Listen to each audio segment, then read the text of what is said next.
بسم اللہ الرحمن الرحیم۔ جو لوگ ملک سے باہر مسافر ہے اور وہاں کاروبار کرتے ہیں تو کیا ان پر قربانی واجب ہے؟ الجواب وباللہ التوفیق۔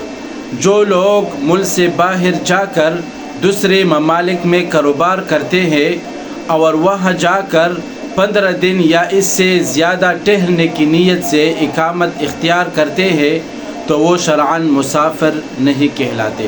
لہٰذا ان میں سے اگر کوئی شخص صاحب نصاب یعنی 7.5 تولہ سونا یا 52 تولہ چاندی یا 52 تولہ چاندی کی قیمت کے برابر رقم کا مالک ہو تو اس پر قربانی واجب ہے۔